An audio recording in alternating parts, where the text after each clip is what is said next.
8:05 আমাদের Tejgaon fire service civil defence স্টেশনে আমরা প্রথমে আগুনের সংবাদ পাই কলার মাধ্যমে। সংবাদ পাওয়ার সাথে সাথে আমাদের 3টি ইউনিটে আমরা 30 সেকেন্ডের মধ্যে আমরা রওনা করি। 2টি ইউনিট রওনা করি। প্রথমে এসে যখন আগুনে লেগে এসে আমরা ধোঁয়া উপরের দিকে দেখতে পাই রাস্তা থেকে, 7 রাস্তা থেকে, তখনই আমরা আমাদের আরেকটা বিশেষ ইউনিটকেও আমরা আসতে বলি। তো ইতিমধ্যে 8:10 অর্থাৎ 5 মিনিটের মধ্যে আমরা ঘটনাস্থলে পৌঁছে যাই। পৌঁছে আপনারা দেখতে পেয়েছেন যে তেজগাঁও যে ট্রাক স্ট্যান্ডে এখানে এই কভার জয়েন্টের যে একটা মিলন মেলার কারণে আমরা গাড়ির ভিতরে ঢুকতে পারছিলাম না। মসজিদের পাশে রেখে আমরা আমাদের হোসগুলা সংযোগ করে আমরা আগুনের ঘটনাস্থলে পৌঁছে যাই 8:10 পৌঁছে আমরা আগুনটাকে 3 দিক থেকে কর্ডন করে ফেলে যেখানে আগুনটা যেখানে ছিল সেখান থেকে আর আগুনটাকে আমরা বাড়তে দিয়ে নেয়। ওই দিন 8:30 মধ্যে 8:30 অর্থাৎ 20 মিনিটের মধ্যে সম্পূর্ণভাবে আগুনটাকে আমরা নিয়ন্ত্রণে নিয়ে আসি পড়ি। আর 9টার ভিতরে আমরা সম্পূর্ণ আগুন নিভাই ফেলি। তো এই ছিল আমাদের কার্যক্রম।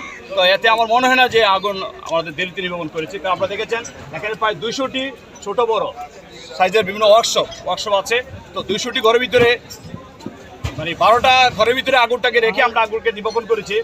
তো এখানে এর চেয়ে র্যাপিডলি আর কাজ করা যাবে কিনা সেটা আপনারাই ভালো বুঝতে পেরেছেন। দেখতে পেয়েছি যে আমার পিছনে যে ঘরটা আছে ওই ঘর থেকে যে শর্ট সার্কিট থেকেই আগুনটা লেগে যায়। কারণ সকালবেলা যেহেতু এখন আর অন্য কিছু না, তো মেবি কেউ সুইচ বা অন্য কিছু দিতে গিয়েছে, তো হয়তো শর্ট সার্কিট থেকে আগুনটা লেগে যেত। যেহেতু আমাদের এখানে যে ফ্যান বিভিন্ন বিদ্যুতের কেবলগুলো গলে গিয়েছে সেখান থেকে এই সূত্রপাতটা হয়েছে। দেখেছেন যে এগুলো সম্পূর্ণ কাঁচা ঘর, কারণ কোনো একটা ওয়ার্কশপ হলো ওয়াকটেনে আছে, কোনো একটা ওয়ার্কশপে বিভিন্ন হাওয়ার মেশিন, বিভিন্ন ধরনের টায়ার, বিভিন্ন ধরনের অর্থাৎ কি মোটামুটি হাই ফ্লেমেবল ধার্য বস্তু দিয়ে ভরপুর। আর এইগুলো কোনো পরিকল্পিত না, একদম কাঁচা ঘর আপনারা নিজেরা দেখতে পেয়েছেন। তো যেহেতু একটার সাথে একটা সংশ্লিষ্টভাবে লাগানো, সংযোগ লাগানো, তো আগুন লাগা মাত্রই একটার সাথে আরেকটা বেড়ে যাচ্ছে।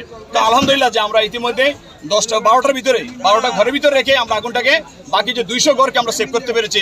আমাদের পিছনে এতগুলো কভার ব্যান্ড আপনারা দেখতে পেরেছেন, মাত্র 2টা কভার ব্যান্ড মাত্র একটু পড়েছে, আর বাকিগুলোকে আমরা সেভ করে ফেলেছি। তো এটা আসলে অশেষ মেহমান এবং আমরা ফায়ার সার্ভিস আমরা যতটা সহিত এসে আগুনটাকে কোঅর্ডিনেট করে আমরা ওই দিন 20 মিনিটের মধ্যে আগুনটাকে নির্বাপন করতে পেরেছি। এখানে তো আসলে কোনো রিজার্ভার পাই নাই, আমরা রিজার্ভার পেয়েছি আমরা স্ট্যান্ডার্ড গ্রুপ, আপনাদের পিছনে আছে স্ট্যান্ডার্ড গ্রুপ, তাদের যে হাইড্রেন্ট থেকে আমরা পানি লাইন পেয়েছি। আর আমরা যে ওয়াটার ট্যাঙ্কটা নিয়ে আসছি, আমরা একটা বিশেষ ওয়াটার ট্যাঙ্কার আছে, এটা 11,000 লিটার, আর এটা হচ্ছে আমার 4,500 লিটারের, সেটা নিয়ে আসছি আমরা। তো পানির কোনো আমাদের কোনো কমতি হয় নাই, যথেষ্ট পরিমাণে পানি সাপোর্ট পেয়েছি, যার কারণে আমরা অতি দ্রুত আগুনটাকে নির্বাপন করতে সক্ষম হয়েছি।